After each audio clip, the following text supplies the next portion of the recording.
परागना में ही आता है ये। बेसिकली एक आइलैंड है ना। ये बांग्लादेश सुंदरबन है ना, उससे बॉर्डर करता है।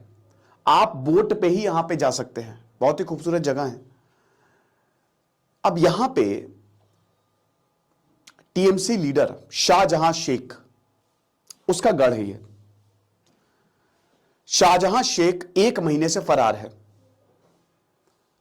PDS scam, public distribution scam, enforcement directorate CRPF के जवान इसको पकड़ने पहुंचे थे इसके गांव।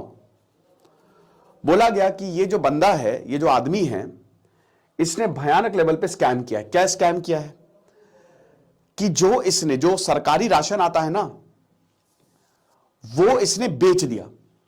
ठीक है, जो गरीबों को जाना चाहिए था, घपला करके वो उनको दिया नहीं और अच्छा खासा राशन बेच दिया गया, जिसमें सैकड़ों करोड़ रुपए कमाए गए।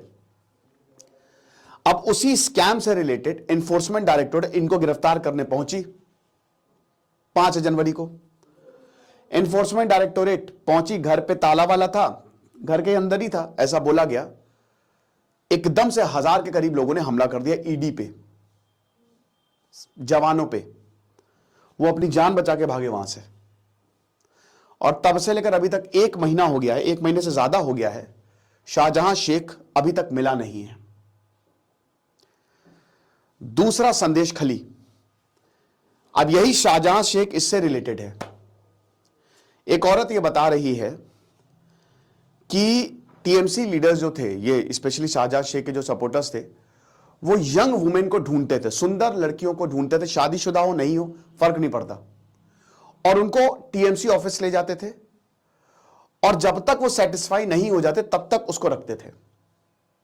कनिका दास, एक वुमेन, इंडिया टुडे की रिपोर्ट के हिसाब से आज तक पे इंटरव्यू दिया, काफी वायरल हो रही है, कि मेरे पति जो है वो बैंक चलाते हैं छोटा सा, उनको पैसा चाहिए था, वो मेरे घर आए, मेरे साथ लड़ाई की, मेरी छोटी सी बच्ची है उसको उठा के फेंक दिया, और फिर मुझे, मतलब 20 से 30 लोग थे, और बड़ी बात है पुलिस पे भी आरोप लगा कि पुलिस भी साथ थी, और मुझे ले गए, अपने ऑफिस में ले गए, और वहां पे मुझे रखा, और फिर आपको पता ही है क्या हुआ। तो औरतों ने क्या किया, औरतें जब परेशान हो गई तो लाठी डंडे लेकर पहुंच गई वो पुलिस स्टेशन। पुलिस ने फिर धारा 144 लागू कर दी कि इसको कुछ भी करके इस आदमी को गिरफ्तार करो। अब स्मृति ईरानी जो है वो कह रही है कि तो मास रेप हुआ है, एक तरीके से सेक्सुअल वायलेंस हुआ है संदेश खली में। शाहजहां शेख ने पर्टिकुलरली यंग हिंदू वुमेन को टारगेट किया। हालांकि आपको बता दूं कि मेन यहां पे जो शुभेंदु अधिकारी बता रहे कि SC ST कम्युनिटी को टारगेट किया गया है, उनको उठाया गया और उनके साथ बर्बरता की गई। एक और पॉइंट, ये तो सेक्सुअल वायलेंस की बात है, और ये पैटर्न चल ही रहा था। बता रहे थे कि इसका दबदबा इतना था कि पुलिस भी कुछ नहीं करती थी, पुलिस भी इसकी साइड हो जाती थी, पुलिस का भी कोई रिपोर्ट नहीं लिखती थी। और क्योंकि थोड़ा सा दूर आता है ये आइलैंड, है ना, तो इतना ज्यादा किसी का ध्यान भी नहीं किया। इसका साम्राज्य, इसका वर्चस्व चलता था यहां पे। ये जमीनें हड़प लेता था शाहजहां शेख जो है, ये जमीनों पे कब्जा करता, तो लैंड ग्रैबिंग का भी मामला इसके ऊपर लगा है, और ये अभी फरार है। CV आनंदा बोस जब संदेश खली गए, मिलने गए, तो उन्होंने ये देखा, वो बता रहे हैं कि जो मैंने सुना और जो मैंने देखा वो अविश्वसनीय है। मतलब बहुत ही ज्यादा, इट इज वेरी हॉरिफिक और बर्दाश्त करने के लायक भी नहीं है। Women commission, national commission of women ने भी इसका नोट लिया है और इस पर कार्रवाई की मांग की गई है, और अपनी भी जांच कमेटी जो है वो बैठाई है।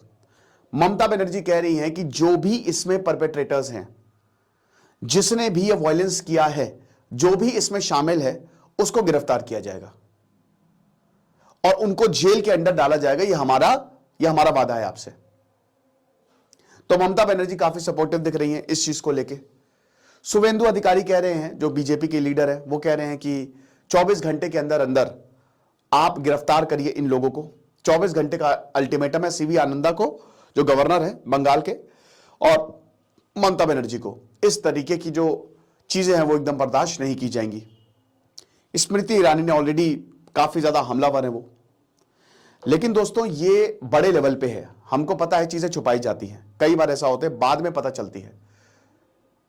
और जब इसकी जांच होगी तो सच का सच जो है वो सामने आएगा और दूध का दूध और पानी का पानी होगा।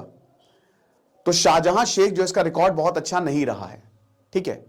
स्कैम से लेकर सेक्सुअल असॉल्ट से लेकर गुंडा कहा जाता है इसको, वहां पे हालांकि शाहजहां भाई कहते हैं, ठीक है।